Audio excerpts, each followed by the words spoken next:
Por Más Salud llega a ustedes gracias a Asistencial Médica. Mereces calidad asistencial. Laboratorio BioEste y BioRx. Imagenología oral 2D y 3D. Odon Total. En Maldonado, 3 de febrero 762 y en San Carlos, 18 de julio 920. Universo Óptico. Lentes de sol, lentes de receta, lentes de contacto y audífonos. Florida 660, Casi Rincón. Y Clínica Canard. Especialistas en autismo.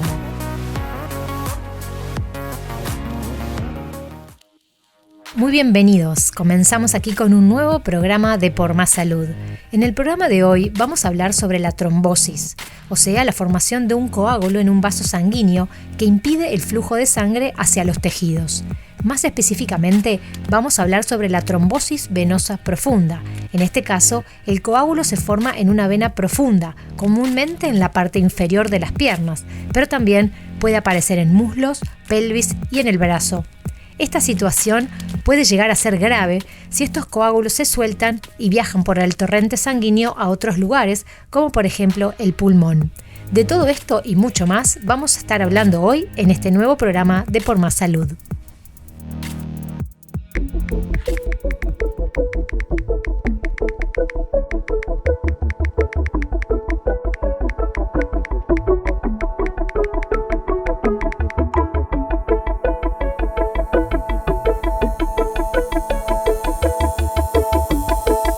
En el 2020, en el servicio de medicina interna, empezamos a ver que había muchos pacientes internados que se presentaban con estas complicaciones, sobre todo las trombosis venosas profundas y por supuesto el tromboembolismo pulmonar.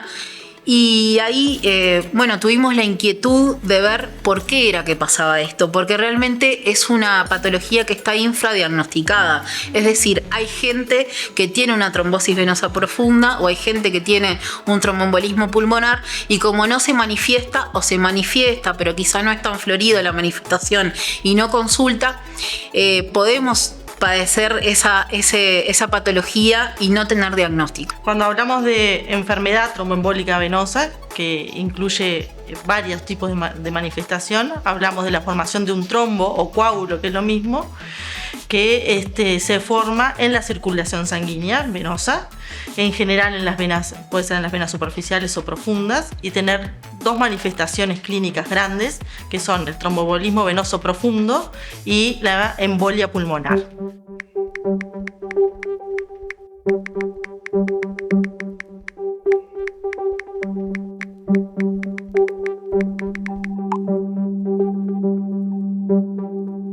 La embolia pulmonar es una de las manifestaciones clínicas de la enfermedad tromboembólica venosa, aparte de la trombosis venosa profunda, que se manifiesta de manera diferente con síntomas más bien respiratorios. A veces puede pasar que en realidad el paciente sea totalmente asintomático y no sepa que tiene una embolia, o que tenga las manifestaciones clínicas que tiene la trombosis venosa profunda, pero que también tenga la embolia pulmonar como otra complicación y no la sienta. Y que de repente en un estudio que se hacen por otra causa, hacemos una tomografía de los pulmones para ver si tiene una neumonía y aparece que este paciente tiene un coágulo en las arterias pulmonares y ahí aparece que tiene un tromboembolismo pulmonar posiblemente crónico, que lo tiene de antes, pero que en realidad lo diagnosticamos como un hallazgo en el contexto de otra patología que estamos buscando. Esos trombos, hay varios factores de riesgo. Desde hace muchos años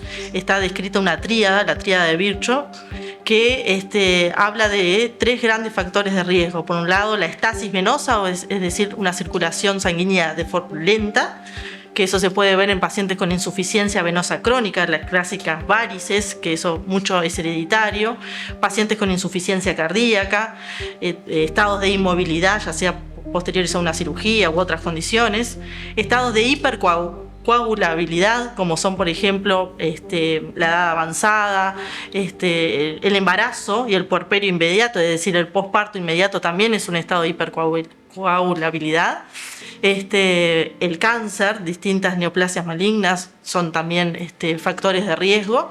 Después terapias debido a fármacos, por ejemplo, terapias hormonales, los anticonceptivos orales, terapias de reemplazo hormonal, terapias para el cáncer también, hay muchas que son factores de riesgo. Y después la lesión vascular, que también es otro factor de riesgo, ya sea por una cirugía, la presencia de válvulas cardíacas. Hay pacientes, como decía Karina, que se manifiestan con la falta de aire, con el dolor, y hacemos la angiotomografía específicamente buscando ese trombo. Cuando hablamos de la trombosis venosa profunda, que lo más frecuente que sea en una pierna, como dijimos, los síntomas son la hinchazón o inflamación de esa pierna, que se dice edema médicamente, pero la persona lo puede notar, esa pierna más hinchada. En general es es asimétrico, en general es la pierna que tiene el trombo, es la que está más hinchada. Puede haber dolor, que en general se ubica en la pantorrilla, ese dolor. Puede haber cambios de coloración en la pierna, y esos son los síntomas más frecuentes por los cuales la persona debe alertarse y consultar. Muchas veces a la gente se le hinchan las dos piernas. Bueno, no quiere decir que no pueda haber una trombosis de las dos piernas, pero es mucho más difícil, y eso generalmente lo tenemos que adjudicar a otras enfermedades. La trombosis se caracteriza generalmente por ser unilateral, o sea, en una pierna sola. Están las trombosis venosas superficiales, por ejemplo, que son las tromboflebitis, por ejemplo, que se forman en lugares de varices, etc. Y esos en general no requieren un tratamiento de anticoagulación. Es específico en algunos sectores cuando la trombosis es muy extensa o está cerca de una gran vena, que ahí sí requieren tratamiento de anticoagulación. Cuando es una vena, las venas llevan la sangre hacia el corazón y de ahí al pulmón, donde se oxigenan y llevan a través de las arterias al resto de la circulación para oxigenar distintos órganos y tejidos. Cuando se produce ese trombo, esa circulación se interrumpe y provoca distintos síntomas según donde esté ubicado ese coágulo. Depende mucho de la extensión, ¿no? Generalmente lo que más se trombosa son las venas de más abajo de la pierna, digamos, de la rodilla para abajo. Pero sí en una trombosis extensa la trombosis puede subir y que se edematice toda la pierna. Lógicamente, cuanto más extensa es la trombosis, más grave es la patología y mayor riesgo de que ese coágulo o ese pedacito de coágulo se desprenda y viaje por el sistema venoso hasta la parte pulmonar, digamos, que esa es la manifestación más grave, digamos, que podemos tener. La embolia pulmonar al ser otra de las manifestaciones, es la migración de un trozo o de parte del coágulo que está en las venas profundas de los miembros inferiores, que migra a través de la circulación sanguínea hacia el corazón, a través del corazón y de las venas pulmonares llega a los pulmones, y ahí es cuando hace las manifestaciones que pueden ser la falta de aire, cuando las hace, la expectoración con sangre, que no es de las más frecuentes, pero es para prestarle atención también. Si bien hay otras causas de expectoración con sangre, es una de las causas por las que los pacientes tienen que consultar en emergencias. Un dolor tipo puntada en un costado del tórax. Ese trombo que se formó, por ejemplo, en una vena de una pierna, se embolice, o sea, se desprende y se empiece a viajar por todo el sistema venoso profundo hasta llegar al corazón y de ahí a la arteria pulmonar. Entonces, cuando se tapan esas arterias pulmonares, hablamos de embolia pulmonar, y es una situación grave y que requiere un tratamiento de emergencia también, ¿tá? Porque, bueno, ahí el paciente puede tener dificultad para respirar, distintas manifestaciones que requieren una terapia de urgencia. Tenés desde los pacientes que le genera una insuficiencia respiratoria severa, que requieren ventilación mecánica o por lo menos aporte de oxígeno, o que le genera también inestabilidad hemodinámica, que se llama, que en realidad para entenderlo de una mejor manera es cuando los pacientes tienen la presión baja, les aumenta la frecuencia cardíaca, que se sienten como diferentes, pueden llegar a tener como síncopes, que son una pérdida de conocimiento transitoria, que si bien hay otras patologías que lo pueden generar y hay otros diagnósticos diferenciales, puede también ser secundario un tromboembolismo venoso, una tromboembolia pulmonar también.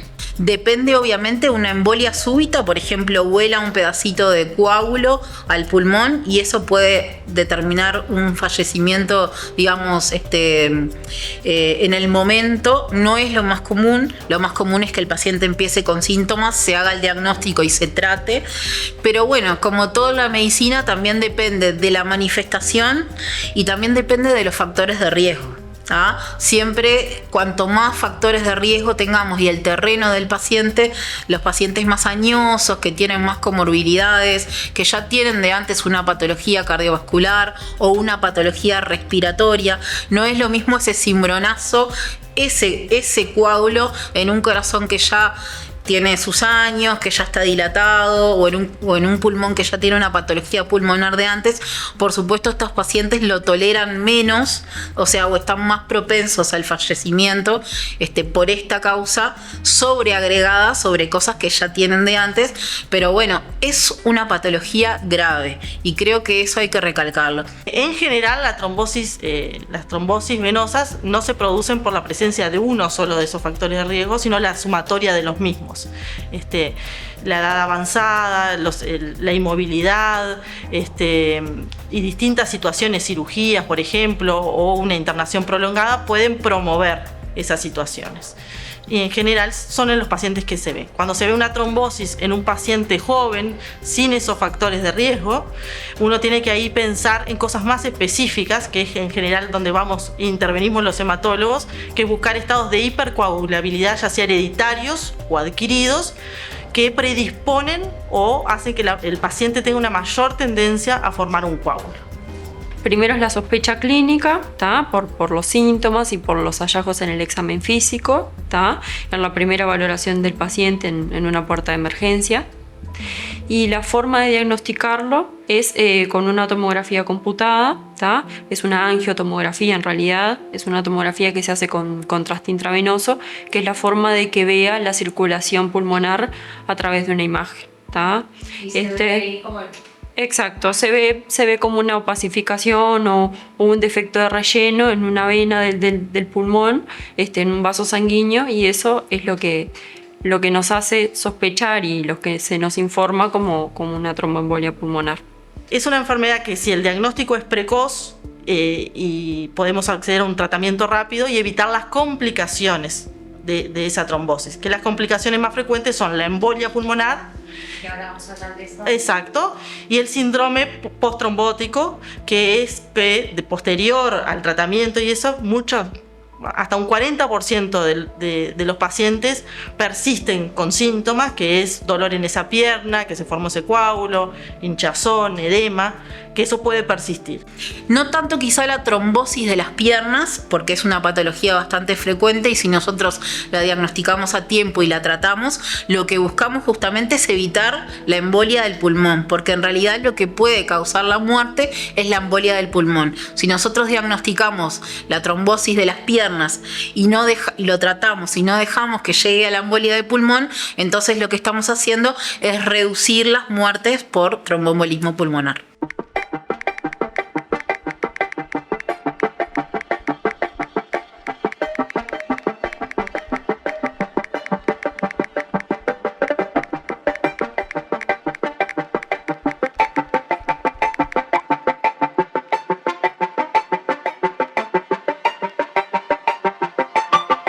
Se sabe que el COVID es una enfermedad que es más propensa a generar este tipo de complicaciones como la trombosis y hay una íntima relación en ello, pero en realidad nosotros hicimos una evaluación, un estudio con todos los pacientes que estaban internados, no solamente los pacientes que estaban internados por SARS-CoV-2, sino pacientes quirúrgicos que se habían sometido a cirugía, pacientes que ingresaban por patologías médicas. Y bueno, y ahí llegamos a la conclusión de que muchas veces no estábamos tomando en general, no solamente en la internación, sino anteriormente en las consultas de de la policlínica, no estábamos tomando las medidas suficientes para que algunos pacientes que tienen muchos factores de riesgo para en determinadas situaciones presentarse con una trombosis, como médicos no estábamos tomando las suficientes medidas para que esto no le ocurriera a los pacientes. Y ahí hicimos un estudio observacional de cómo se comportaban esos pacientes, cuáles se presentaban con trombosis, y quisimos implementar en todas las historias clínicas de esos pacientes los scores que están que se utilizan a nivel mundial y que ya están implementados en los diferentes sistemas, que son scores que sirven para pacientes médicos y pacientes quirúrgicos. Se le aplican esos scores al paciente cuando ingresa.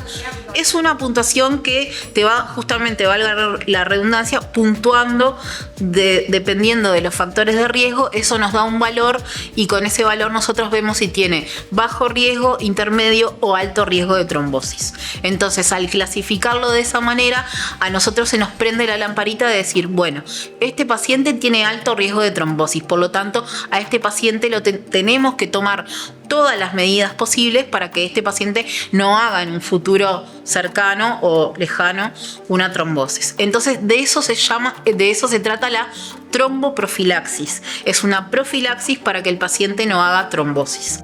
Tiene un tratamiento que en realidad, en principio, el tratamiento es similar al de la trombosis venosa profunda, pero cuando es un tromboembolismo pulmonar grave, lo primero que se hace es un tratamiento de sostén cuando el paciente consulta en emergencia, en caso de que tenga insuficiencia respiratoria, que esté inestable de la parte circulatoria.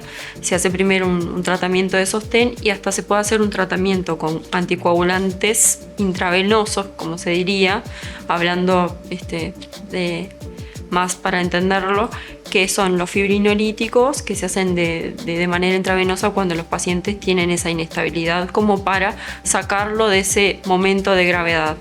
Pero después, a largo plazo, el tratamiento termina siendo similar al de la trombosis venosa profunda, que es con anticoagulantes. El tratamiento anticoagulante hay de distintos tipos. Es una medicación, puede ser que se haga a través de medicación inyectables, que son subcutáneos o intravenosos, o medicación vía oral. Están los anticoagulantes que se hacen subcutáneos, que son las heparinas de bajo peso molecular, que se administran de forma subcutánea a través del tejido subcutáneo de la piel, que es una forma, no es tan invasivo porque en realidad no genera dolor. Es punción, es un pinchazo. Y posteriormente, como terapia de mantenimiento, pasamos a un anticoagulante oral, que es una medicación que lo que pretende es evitar que ese coágulo se siga agrandando y evitar las complicaciones. Que ahora, por suerte, hay una gran variedad y hay hasta posibilidades de elegir qué tipo de tratamiento anticoagulante se puede hacer, y a veces incluso se le da a elegir al paciente por temas económicos también, porque si bien hay varios tipos de medicación, de comprimidos, hay algunos que tal vez son más caros, pero también son más fáciles de tomar. Es tomarlo una vez al día, cumplirlo y nada más. Después hay otros tipos que requieren como un control más seriado, porque hay que tener un rango específico en la sangre para que realmente haga el efecto. ¿Por qué me anticoagularon? ¿Cuánto tiempo tengo que estar anticoagulado? ¿Con qué me voy a estar anticoagulado? ¿Voy a estar anticoagulado con heparinas, que es un pinchacito? ¿Voy a estar anticoagulado con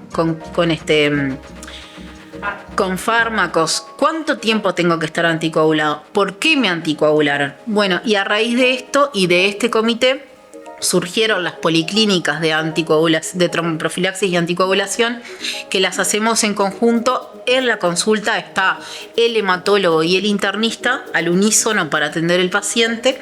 Y entonces la idea es, esto es relativamente nuevo, es una cosa que se implementó en este último mes, y la idea es que todo este tipo de pacientes tengan ese espacio para decir, bueno, nosotros mirar los factores de riesgo, mirar la historia, saber por qué lo anticoagulamos y decirle, bueno, tú tenés que estar anticoagulado por tanto tiempo, te vamos a anticoagular con tal cosa.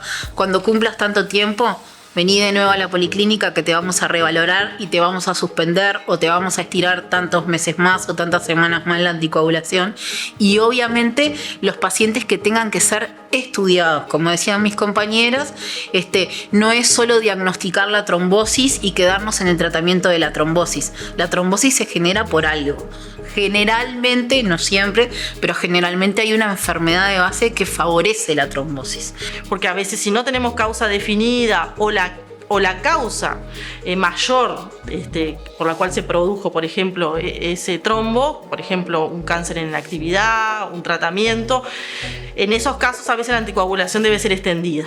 En realidad el tratamiento es lo mismo en el sentido de la duración. Es como ver también si la causa del tromboembolismo tiene algo corregible de base, si eso se puede corregir, si es algo transitorio porque justo tuvo una cirugía, estuvo mucho tiempo en reposo y eso le generó la trombosis venosa profunda y el tromboembolismo pulmonar. Sabemos que es algo potencialmente corregible porque se operó y ya está. Entonces, en ese caso, por lo general, el tratamiento son 3 meses, ¿tá? Pero cuando es otra manifestación, por ejemplo, que hay un cáncer, algún tipo de cáncer, o es algo crónico que difícilmente haya una cura, por lo general se mantiene por tiempo indefinido. Si es una enfermedad que te va a perpetuar la trombosis, por ejemplo una neoplasia que está activa y que tú la estás tratando, no alcanza con anticoagular 3 meses porque esa enfermedad sigue activa y sigue teniendo los mismos factores para la trombosis. En cambio, si fue un traumatismo, una fractura, algo que fue un evento puntual y que durante ese tiempo necesitaste anticoagulación, después la podemos suspender. Hemos visto pacientes que al tiempo se les hace una tomografía nueva, una angiotomografía nueva, porque nuevamente se sospecha lo mismo o se le hace por otra causa y vemos que los coágulos se van disolviendo, ¿tá? No siempre, no todos los casos. Hay algunos casos que por más que le hagan el tratamiento anticoagulante, si bien no generan los síntomas que tal vez le generaron al principio o las repercusiones que le generaron, no terminan de resolverse del todo. Cuando no hay una causa específica, siempre es mantener una vida activa, que la persona, evitar una vida sedentaria, es decir, que tenga actividad, que salga a caminar, eso es lo mejor que podemos hacer.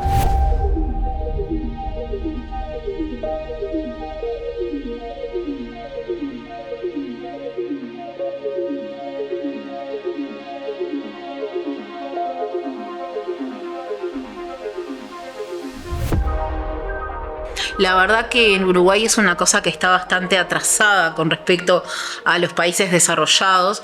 En otros países del mundo, dentro de las 5 metas asistenciales más importantes está tener un comité de tromboprofilaxis y anticoagulación, porque aparte es una patología que genera muchas muertes y muchos costos en salud de los pacientes que están internados. Pero bueno, acá es una cosa que estamos atrasados. Entonces hay algunos comités, por ejemplo el del Hospital de Clínicas que se creó en el 2010 y bueno, de otros centros de referencia nacional. Y ahora está sobre todo Montevideo.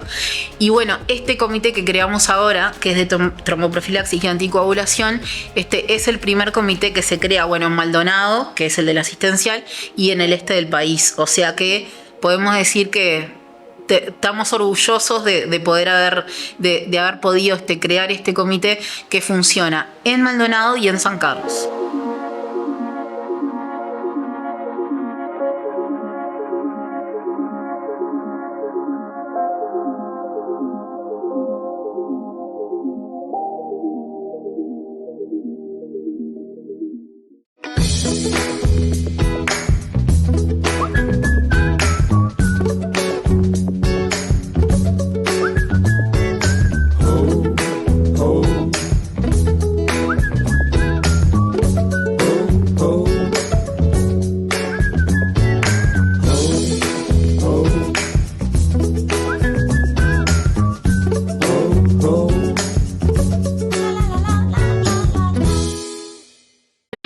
Cuando hablamos de un buen jamón, todos sabemos que estamos hablando del jamón etiqueta azul de Centenario. ¿Por qué? Porque además de ser riquísimo, no solo tiene el 0% grasa, sino que también es sin gluten, sin lácteos, sin transgénicos y sin huevo. Así es el jamón etiqueta azul de Centenario. Alimentos Centenario, como más te gusten.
lo que necesitas para tu salud lo encontrás en Farmacia Ibiza, siempre abiertos con horario extendido de 8:30 a 24 horas. Trabajamos con todos los seguros médicos, además importantes descuentos con receta. Te esperamos en Avenida Roosevelt frente al Sanatorio Cantegril. O llamanos, que siempre tenemos a disposición cadetería para que no te muevas de tu casa.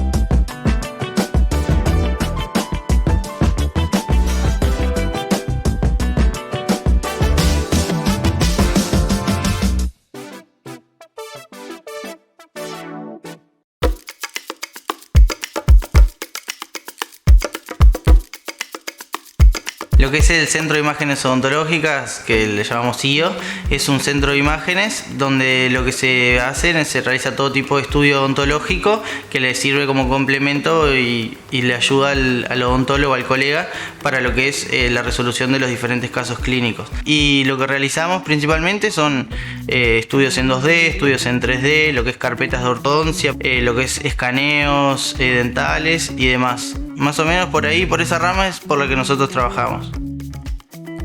Respecto a lo que es la coordinación de los pacientes, tenemos como distintas opciones. Una de ellas es que el doctor cargue a su paciente en nuestra plataforma, genere el pedido de estudio online y con eso a nosotros nos va a llegar una notificación, nosotros coordinamos con el paciente y ahí se coordina para que concurra a realizarse el estudio. Otra opción es que los doctores le generen una orden impresa, el paciente se comunica con nosotros, se coordina y viene y se realiza el estudio. O si no, como la tercera opción es que el paciente venga, ya sea de urgencia o porque necesita una radiografía urgente, viene acá a la clínica y se realiza. Igual lo que nosotros preferimos es siempre que se coordine, como para que no haya espera entre paciente y paciente, y que cada paciente venga a la clínica, se realice su estudio y no tenga que estar acá mucho tiempo en la sala de espera, mismo para que sea todo más ágil. De las principales indicaciones de lo que es la tomografía está lo que es la parte de implantología para lo que es la colocación de implantes, ya que en la tomografía, a diferencia de las otras radiografías en 2D como la periapical o la radiografía panorámica, se observan las tres dimensiones, entonces el doctor puede ver lo que es la calidad del hueso, el espesor del hueso, el ancho y tener como una noción más exacta de dónde colocar el implante, qué medidas tiene ese hueso y ver a ver si es factible o no colocar un implante. Después otra indicación que también se utiliza mucho es para lo que es las cirugías de dientes retenidos, por ejemplo muelas de juicio, terceros molares o algún canino retenido.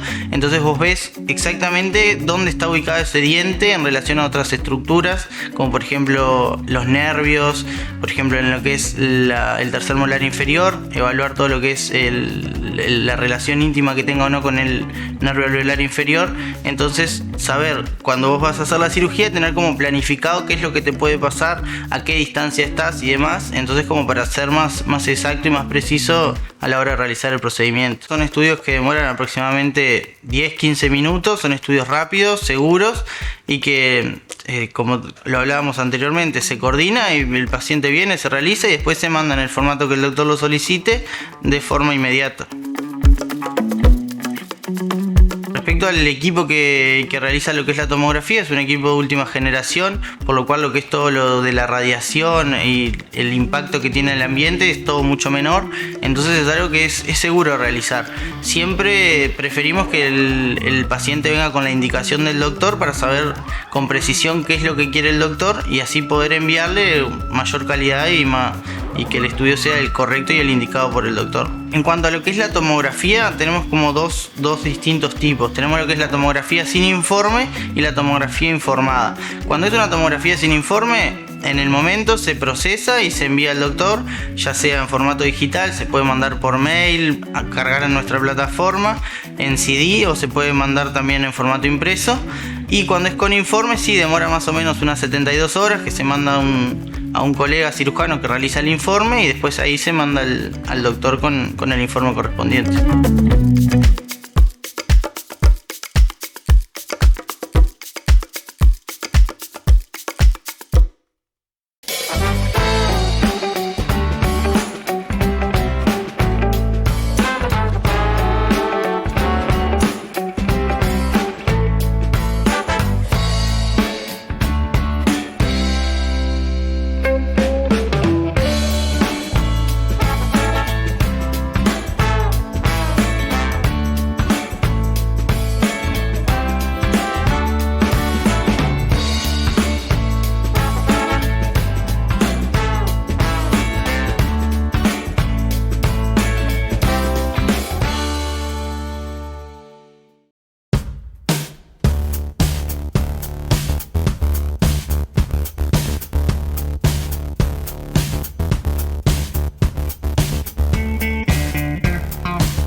Llegamos al final de este nuevo programa de Por Más Salud. Les recordamos que pueden seguirnos en las redes sociales a través de Instagram y Facebook y que en YouTube encontrarán todos los programas de las temporadas anteriores. Con gran placer los invitamos a reencontrarnos dentro de 7 días. Los esperamos. Por Más Salud llegó a ustedes gracias a Asistencial Médica. Mereces calidad asistencial. Laboratorio BioEste y BioRx. Imagenología oral 2D y 3D. Odontotal, en Maldonado, 3 de febrero 762 y en San Carlos 18 de julio 920. Universo óptico, lentes de sol, lentes de receta, lentes de contacto y audífonos. Florida 660, casi Rincón. Y Clínica Canard, especialistas en autismo.